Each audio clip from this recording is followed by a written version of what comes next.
Fala, juventude! Seja bem-vindo ao canal Jovens Curados para Curar. Eu me chamo Ricardo Fleming e hoje eu quero trazer mais uma vez uma palavra de Deus para abençoar aí a sua manhã, o seu dia. Amém? E hoje nós vamos entrar numa questão muito legal, uma passagem da Bíblia que eu amo. Eu já falei isso aqui com vocês. Eu amo quando a palavra de Deus ela vem falando sobre as suas simbologias, sobre as tipologias, aquilo que estão escondidos atrás de mensagens, né, que o Senhor nos deixou. Então hoje nós vamos estar tocando sobre o assunto, sobre a parábola dos lavradores maus. E aqui é muito legal porque Jesus pega toda a sua obra, amém? Tudo aquilo que ele iniciou com Abraão e que vai terminar ainda em Apocalipse, e agora ele vai pegar e vai resumir, colocar tudo isso em um lugar só, explicando o que ele veio fazer. Então preste atenção, você que é apaixonado pela Bíblia aí, porque eu acredito que o Senhor ele vai trazer coisas novas ao seu coração, seus olhos vão se abrir para verdades que de repente você já tinha lido antes, mas nunca tinha percebido, né? Então aqui o Senhor Jesus vai trazer informações poderosas, eu tenho certeza que vai te abençoar. Amém? Então corre aí, pega a sua Bíblia. A palavra de Deus vai dizer lá em Mateus 21:33. Amém? Nós vamos falar sobre a parábola dos lavradores maus. Lembrando que o Senhor Jesus aqui ele está pegando um contexto. Nós já falamos sobre isso. Quando você for ler a Bíblia, você não pode se basear pelos títulos tópicos que estão na palavra de Deus. Você tem que entender o contexto que aquilo está sendo aplicado e está sendo falado. E aqui, Jesus está falando com quem? Com os judeus, com os fariseus, os sacerdotes, aqueles que tinham a responsabilidade de pregar a palavra de Deus, a lei de Moisés, aquilo que tinha sido deixado para o povo.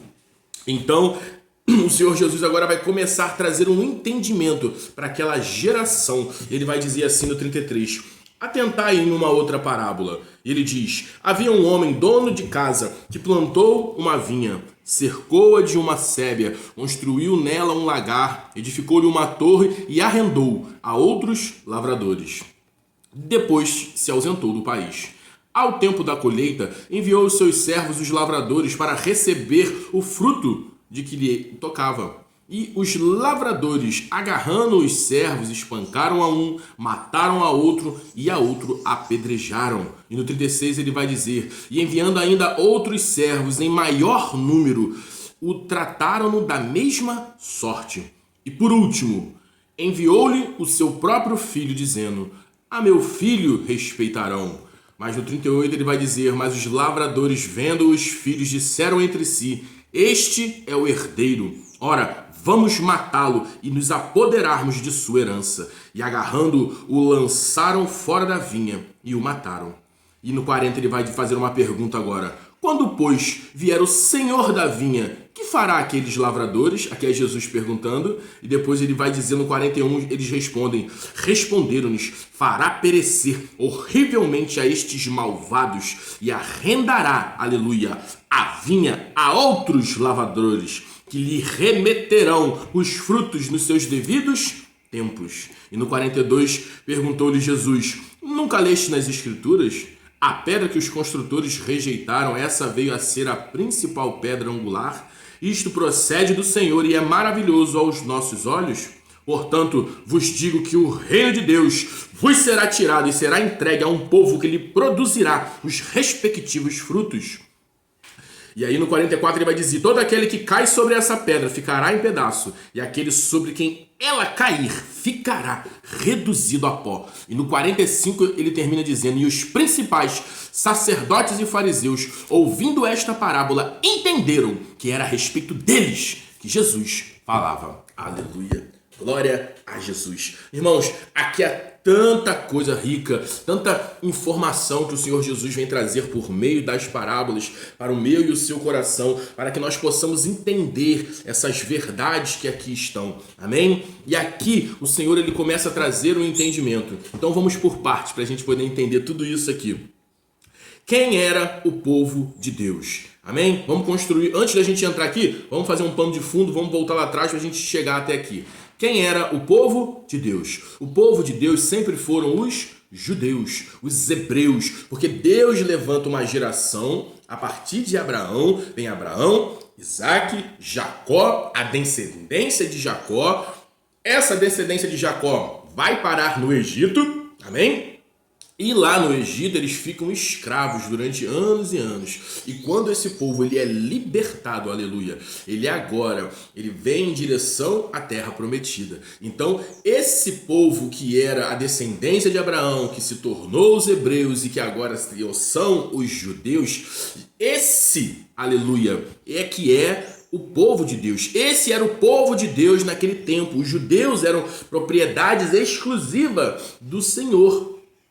Só que agora, esse povo exclusivo do Senhor, ele tinha ordenanças, ele tinha a lei para seguir, para que eles pudessem obedecer ao Senhor. Só que a palavra de Deus em Romanos 5, 6, 7 vai dizer que assim como por um só homem entrou o pecado no mundo, aleluia, e esse pecado se propagou para toda a humanidade, esse homem não conseguia se salvar. A natureza carnal do homem caída, ela por si próprio não podia se salvar. Então, os judeus, eles tinham a obrigação de fazer o quê? De obedecer à lei de Moisés, até que viesse o dia que o Messias viria, e viria com salvação, viria com restauração, trazendo o seu reino sobre a terra. Então, até esse momento, os judeus, que eram o povo de Deus, eles estavam aguardando o Senhor. E eu quero te dizer que até hoje os judeus, eles aguardam o Senhor. Até hoje os judeus estão achando que esse Messias que virá, ele ainda não veio. Eles já não acreditam que Jesus, ele é o Senhor Salvador.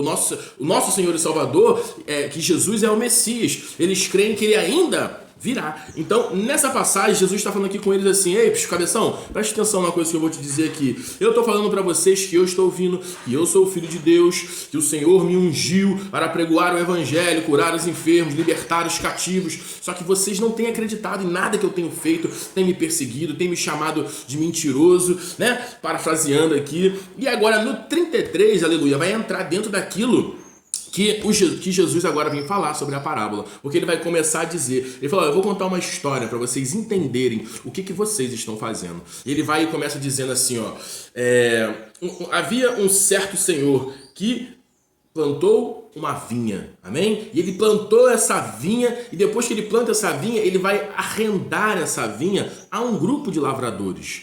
E esse grupo de lavradores que vai trabalhar sobre essa vinha eram os judeus. Os judeus foram o povo escolhido pelo Senhor para poder o quê? Tomar conta daquilo que era de Deus. Só que agora a palavra, o Senhor Jesus vai começar a nos mostrar que Deus agora vai começar a falar assim, ei, eu quero agora o fruto da minha vinha. O que vocês têm feito? Vocês têm trabalhado corretamente? Vocês têm se comportado corretamente? Vocês têm obedecido a minha palavra? Então agora Deus ele começa a fazer o quê? Ele começa a enviar os seus profetas para poder falar com esse povo, para ir trazer alerta para a vida desse povo, para que o povo se endireitasse, para que o povo não se corrompesse, para que o povo de Deus ele não voltasse a se prostituir com adorando outros deuses, seguindo outros deuses. Então aqui é onde entra esses outros servos aos lavradores. Então esses servos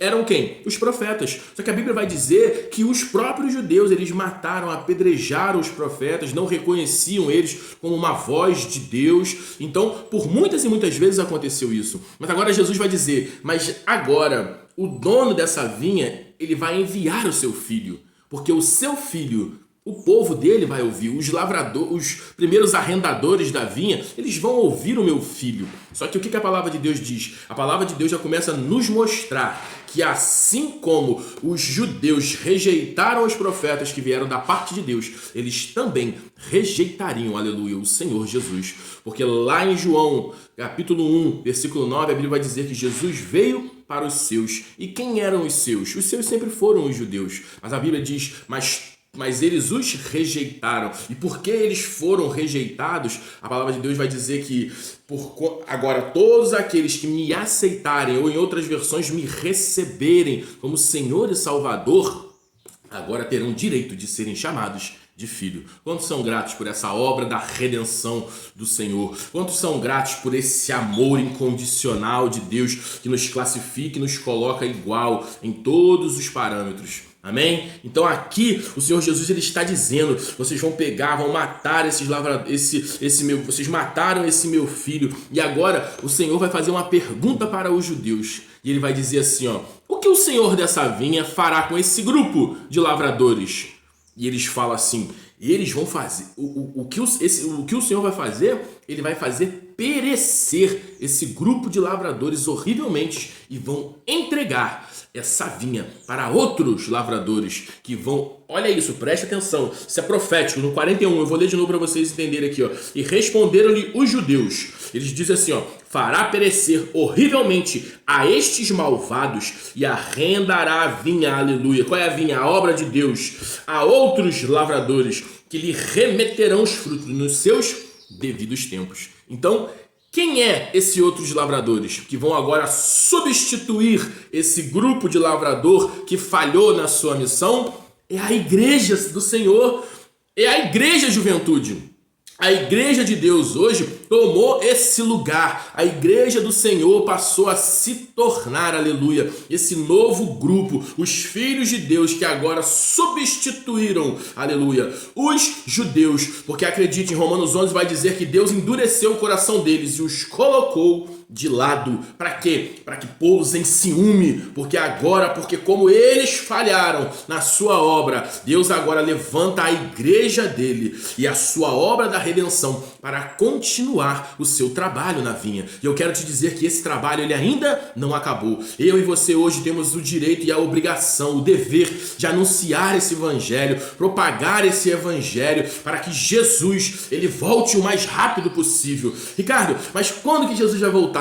Não sei quando ele vai voltar. A Bíblia diz que ele é como ladrão da noite, mas a Bíblia diz que nós podemos apressar o dia do Senhor, aleluia. E como que nós apressamos o dia do Senhor? Falando desse evangelho, pregando esse evangelho, vivendo uma vida de santidade, juventude, uma vida de entrega. Então aqui a palavra de Deus, ela nos garante que esses arrendadores novos, que somos nós, que é a igreja, ela não vai falhar, porque ele diz, porque esse grupo de arrendador vai entregar os seus frutos, aleluia, no seu devido tempo. E eu quero te dizer, a igreja não falha, a igreja ela não tem uma escatologia escapista que vai fugir antes do tempo. Eu quero te dizer que quando chegar a hora, a plenitude, a hora que o Senhor Jesus vier para buscar a sua igreja de encontro aos ares, como em 1 Tessalonicenses 4 diz, a igreja vai entregar os frutos e ela vai de encontro com o Senhor nas nuvens, porque essa é a promessa do Senhor, que a igreja não falha. Mas Ricardo, e os judeus, o que vai acontecer com eles? A Bíblia diz que aqueles que ainda hoje, com a igreja aqui, que não endurecerem o seu coração, mas que através da palavra de Deus o véu cair dos seus olhos e eles se abrirem os seus olhos para a verdade, para entender que Jesus era o Messias que viria, eles serão enxertados de novo na videira, porque eles são os ramos originais. Nós somos a oliveira brava, mas fomos enxertados nesse corpo de Cristo. Então, se o judeu hoje ele reconhecer que Cristo Jesus ele é sim o Messias que viria, ele vai ser enxertado. Mas e aqueles, Ricardo, que ainda estão com o coração duro? Eu quero te dizer que esses daí, a partir do momento que a igreja for retirada, aleluia, virá um tempo de tribulação. E nesse tempo de tribulação, esses judeus vão perceber que o Messias que eles tantos esperavam, ele era nada mais do que o falso profeta. Amém? Que esse judeu que eles estavam, esse Messias que os judeus estavam esperando, ele é o anticristo. Por quê? Porque ele vai se sentar num trono e vai falar para toda a humanidade adorar um Deus, adorar uma estátua. E nessa hora os judeus vão entender que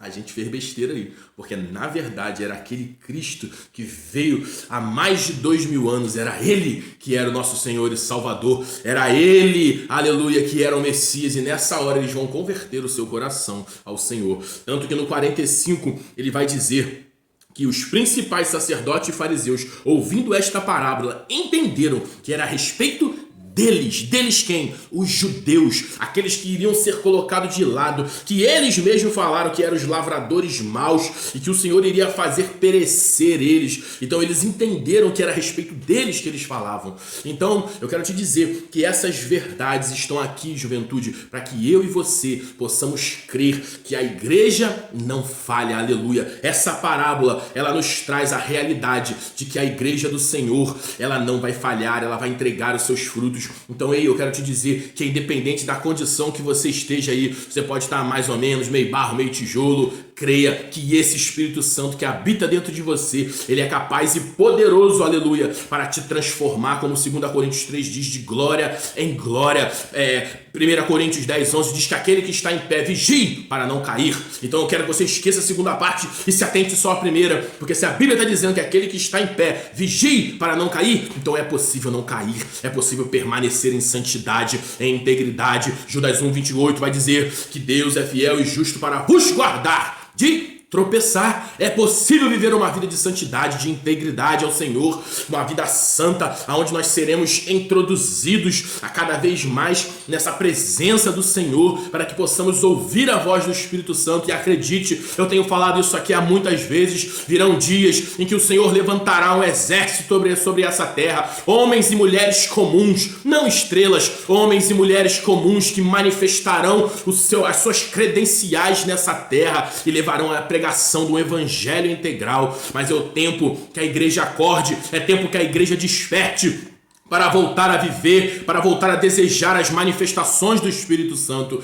Então, ei, igreja, desperta para essas palavras, desperta para esse momento, porque grande já é a colheita, os campos já estão embranquecidos, mas poucos são os trabalhadores. Então, se essa palavra chegou a você, porque essa palavra está sendo colocada aqui no YouTube, então isso aqui é atemporal. Não sei qual é o tempo que você vai estar recebendo essa palavra, mas se essa palavra chegou para você, levante-se como um desses, uma bandeira de santidade, com uma bandeira de integridade, para que você possa dizer: ei, Senhor, eis-me aqui, Senhor, usa-me, porque eu quero ser um desses que vai se mover debaixo do seu poder, que vai manifestar as suas credenciais, porque em Atos 3 a palavra de Deus diz que o Senhor, ele virá, e quando ele vier, um grande avivamento vai preceder a sua vinda. Não serão só dias de esfriamento, não serão só dias de turbulência e problema. Eu quero dizer que um grande avivamento vai varrer essa terra e vai começar pela sua vida, juventude, aqui no Brasil. Então ouça essas palavras, creia no seu coração e seja um desses